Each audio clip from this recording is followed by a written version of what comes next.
આપણા લોકલાડીલા ધારાસભ્ય શ્રી હાર્દિક પટેલનો આ પોપટ ચોકડી વિસ્તાર એમે જો જે વિકસાયો છે એની સામે થોડી નજર કરવા જેવી છે કે એ ભાજપના જે મોટી મોટી વાતો કરે છે અને જે પાંખા પાડે છે, આજે એમનો વિકાસ તમે જોઈ લો કે કેવો વિકાસ કર્યો છે. આ પોપટ ચોકડી વિસ્તારની અંદર જે બહુચરાજી રોડ છે, જે એમના હસ્તક જે રોડ બનાવ્યા છે એ આખું આજે પાણીથી ગરકાવ થઈ ગયેલ છે.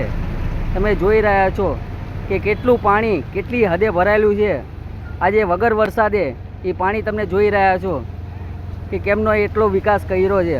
એમને શું ખરેખર એમની આંખો બંધ છે? અત્યારે એ સપના જોઈ રહ્યા છે કે મારો વિકાસ થાય, મારો વિકાસ થાય, તમારો હાર્દિક પટેલનો વિકાસ થાય. વિરમગામ તો હાવ ખાડામાં તંત્રમાં છે, જોઈ શકો છો.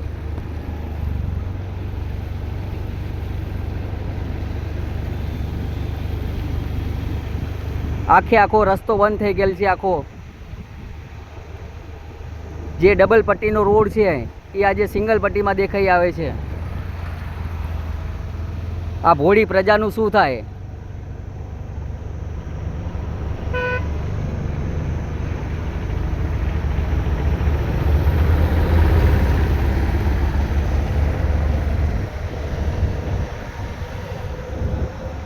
આ સદભાવના જે વિસ્તાર જે છે એની અંદર ઓછામાં ઓછા 2 થી 5 હજાર વ્યક્તિઓ રહે છે, પણ એની દુર્દશા જોઈને આજે નગરપાલિકા તેમ ભાજપના દરેક સભ્યને શરમ આવવું જોઈએ કે આવો વિકાસ તમારો.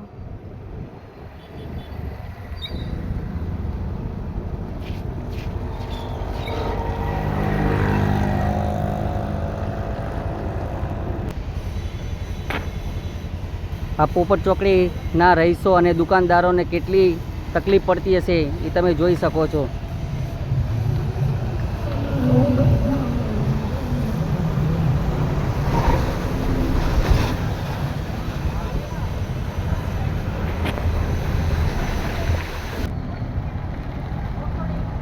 મેન સર્કલ પાસે આજે હનુમાન દાદા હાર્દિક પટેલને સદબુદ્ધિ આપે એવી આશા રાખું છું. જેની આજુબાજુ આજે મંદિર જેવી જગ્યાએ ઉપર દરેક જગ્યાએ ખાડા ભરેલા છે એ આપ તમે જોઈ શકો છો.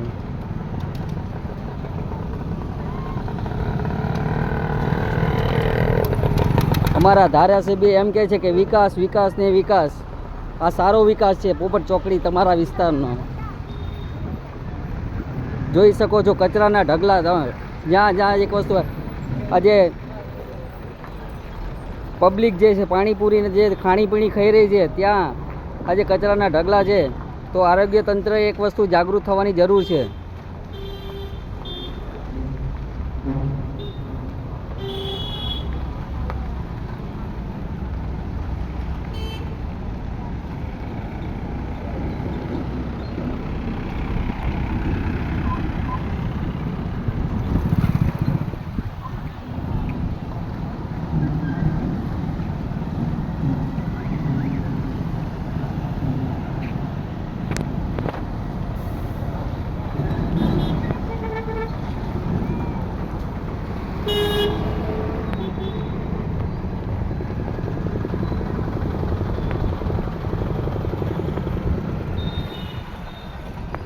પોપટ ચોકડી જેવા વિસ્તારમાં પણ ખુલ્લી ગટરો જે પબ્લિકને ખરેખર ક્યારે જાન લઈ લે એની કોઈ નક્કી નથી.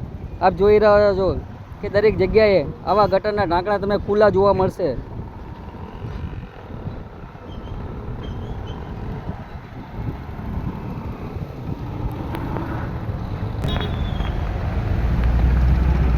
પોપટ ચોકડી સર્કલથી લઈ ઠેઠ ગુરુકૃપા સોસાયટી, અષ્ટવિનાયક સોસાયટી પુલ સુધીનો જે રસ્તો જે બિસ્માર હાલતમાં અને ચારે બાજુ પાણી ભરાયા છે, શું આ ધારાસભ્યને નથી દેખાતા?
હાર્દિક પટેલ દ્વારા જે ગુરુકૃપા સોસાયટી અને અષ્ટવિનાયકની સામે જે બ્લોક નખાણા છે એ બ્લોકની હાલતની આજુબાજુ અત્યારે જે વરસાદી પાણી ભરાઈને અત્યારે ઝાડવાય ઉગી નીકળ્યા છે.